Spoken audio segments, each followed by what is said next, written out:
Nous voici pour la troisième partie de ce tutoriel. Donc nous allons sur notre encaisseuse faire une analyse des coûts totaux. Nous allons présenter cette analyse sous la forme d'une analyse type de Pareto. Donc pour l'instant, nous allons commencer à réaliser notre tableau et ensuite nous verrons comment y insérer les données. Donc nous avons besoin pour cette analyse des sous-systèmes. Nous avons besoin du coût total. Nous allons déterminer les coûts cumulés. Ensuite, les pourcentages du coût total et les pourcentages cumulés. Donc vous avez constaté que pour l'instant, j'ai juste tapé les titres de mes colonnes, mais que pour l'instant, mes colonnes ne sont pas à la bonne dimension, puisque les titres n'apparaissent pas complètement. Donc tout d'abord, je vais sélectionner mes titres que je vais mettre en gras. Donc je retrouve sur l'onglet Accueil. Ensuite, pour mettre automatiquement mes colonnes à la bonne longueur, vous voyez qu'entre chaque colonne, ma flèche, mon curseur change de forme. Et bien, quand il apparaît sous cette forme, c'est-à-dire avec deux petites flèches de part et d'autre d'un trait vertical, je vais faire un double clic. Vous pouvez constater que mes colonnes se mettent à la bonne dimension automatiquement.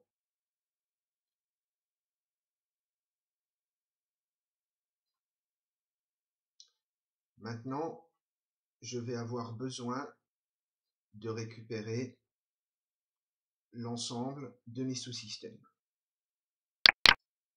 Donc, je pourrais regarder, faire défiler tout mon tableau et regarder l'ensemble des sous-systèmes que j'ai et les retaper un par un.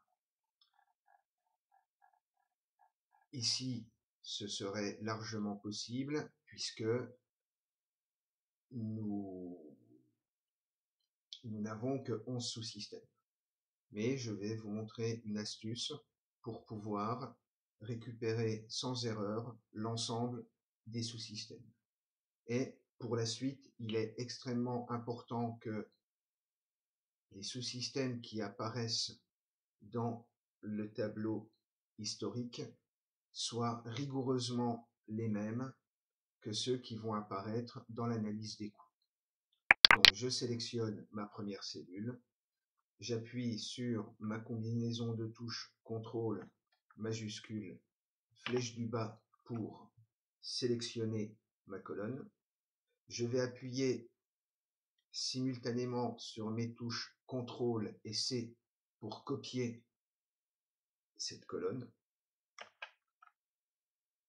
Ensuite, je retourne sur mon onglet Analyse des coûts. Je me positionne sur la case en dessous de Sous-système et j'appuie simultanément sur les touches CTRL et V pour coller mes données. Donc pour l'instant, l'ensemble des sous-systèmes dans sa totalité apparaît. Voilà.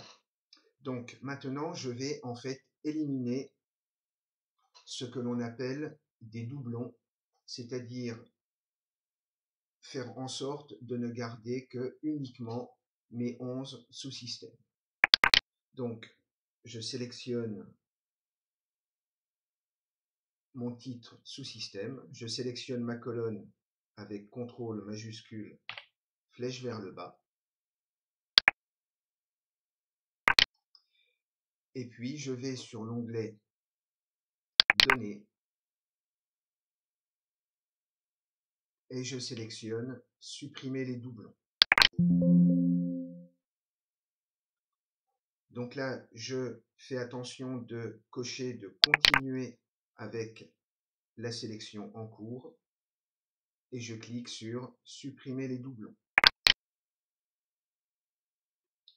Il me demande par défaut si mes données ont des entêtes et il me propose l'entête correspondante. Donc effectivement, sous-système est bien une entête puisque c'est le titre de ma colonne et je valide.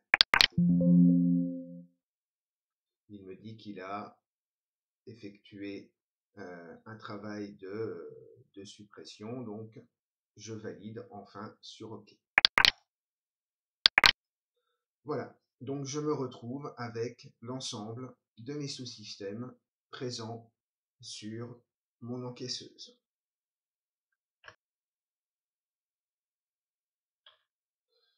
Donc maintenant, je vais déterminer le coût total par sous-système. Donc je pourrais le faire manuellement en utilisant la fonction somme, par exemple, de Excel. Mais là, je vais utiliser une fonction évoluée qui va me permettre de gagner du temps. C'est la fonction somme.si. Donc je vais utiliser à nouveau l'outil insérer une fonction. Je vais rechercher la fonction somme.si. Je vois qu'elle apparaît ici, donc elle me permet d'additionner des cellules spécifiées selon certains critères. Donc je valide cette fonction et je me trouve devant une fenêtre sur laquelle j'ai 3 champs à remplir: la plage, le critère et la somme plage. Donc la plage représente la plage des cellules sur lesquelles on veut appliquer la fonction. Donc ici, cette plage de cellules, ça va être l'ensemble de toute ma colonne correspondant à mes sous-systèmes. Donc, j'appuie donc sur la flèche et je me retrouve devant cette fenêtre. Donc, je clique sur mon onglet historique travail demandé. Je me mets sur la première ligne des sous-systèmes. Je fais CTRL majuscule, flèche vers le bas. Et je valide en appuyant sur Entrée. Ensuite, je dois sélectionner le critère. Eh bien, le critère, nous allons le sélectionner ici dans ce tableau. Donc, comme je suis sur ma première ligne, le critère correspondant est le sous-système A. Donc, toujours la même procédure, je clique sur la flèche, je clique sur la case correspondant à mon sous-système et je valide. Et enfin, le dernier champ, la somme plage, va correspondre à la colonne du coût total de mon historique. Je clique une dernière fois sur cette flèche, je vais sur l'historique, je déplace un petit peu ma fenêtre, je me mets sur la première ligne, première case de ma colonne coût total, CTRL majuscule, flèche vers le bas, et j'appuie sur Entrée. Et je valide. Donc en fait, que va faire Excel? Excel, dans mon historique dans la colonne sous-système, il va aller chercher toutes les lignes sur lesquelles se trouve mon sous-système A et il va en faire la somme. Eh bien, maintenant que j'ai écrit cette première formule, je n'ai pas besoin de le refaire pour chaque sous-système. Il suffit que j'étire ma formule vers le bas et automatiquement Excel calcule la somme pour chaque sous-système. Donc, maintenant, avant de poursuivre la suite du travail, donc pour faire ce qui ressemble à notre analyse de Pareto, il va d'abord falloir que je trie mes deux premières colonnes. Donc je vais sur Accueil, Filtrer et Trier. Je fais un tri personnalisé. Et donc je vais trier par coût total. Et là, attention, on trie du plus grand au plus petit, c'est-à-dire par ordre décroissant. Voilà qui est fait. Donc, maintenant, je vais pouvoir faire mon analyse de Pareto. Donc, la première chose que j'ai besoin de calculer, c'est la somme globale de mes coûts. Donc, je me positionne dans une cellule en dessous de ma dernière valeur. J'appuie sur Somme automatique et par défaut, Excel me sélectionne toutes les valeurs immédiatement supérieures. Je valide en appuyant sur Entrée.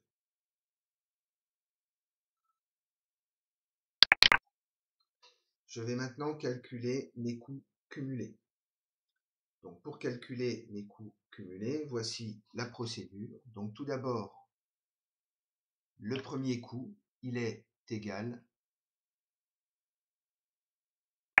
au coût qui est juste à côté. Je rentre ma formule et je valide. Ensuite, le coût suivant, il est égal au coût d'à côté plus le coût cumulé précédent. Et j'appuie sur Entrée et là, je peux recopier ma formule vers le bas. Si mes calculs sont exacts, le dernier coût cumulé est égal au coût total. Maintenant, je vais calculer le pourcentage du coût total, c'est-à-dire quel pourcentage représente chaque coût par rapport au coût total. Donc ici,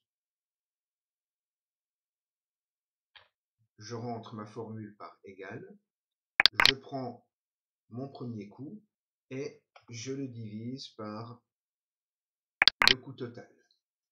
Mais là, il faut que je fasse attention, car lorsque je vais recopier mes formules, je ne veux pas que mon coût total change. Donc, cette case du coût total, je dois la fixer. Comment je vais la fixer? En appuyant sur la touche F4 du clavier. Et là, que voit-on apparaître? On voit apparaître que de part et d'autre des références de la cellule apparaît le signe $. Donc pour fixer une cellule, on utilise donc la touche F4 pour encadrer la référence de la cellule de $. Donc j'appuie sur Entrée. Donc pour l'instant, il me met un résultat sous forme décimale. Pour le mettre en pourcentage, je vais utiliser ici la fonction pourcentage et je vais ajouter, par exemple, 2 décimales. Et une fois que cette mise en forme est faite, je peux à nouveau étirer ma formule jusqu'à la dernière ligne.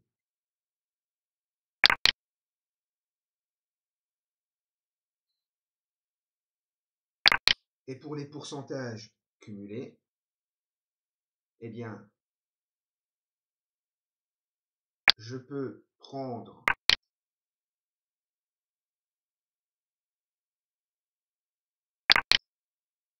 ma formule, je peux prendre ma colonne des pourcentages et les tirer dans les pourcentages cumulés. Je constate bien que ma dernière valeur étant 100%, donc cela confirme que mes calculs et mes formules semblent cohérentes. Donc maintenant, je vais mettre un petit peu en forme mon tableau. Donc là, je ne vais pas utiliser la mise en forme automatique. Je vais en profiter pour voir quelques fonctions.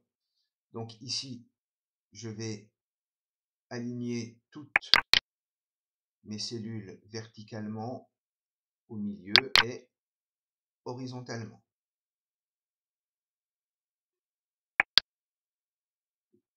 Je vais utiliser les fonctions de bordure. Donc je vais sélectionner toutes les bordures. Et puis là, je vais me mettre par exemple un remplissage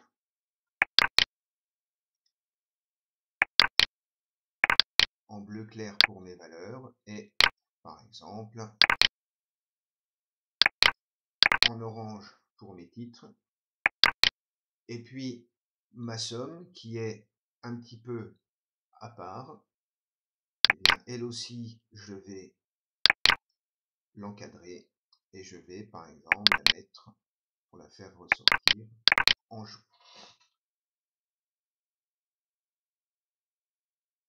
Voilà pour ce qui est de la mise en forme du tableau.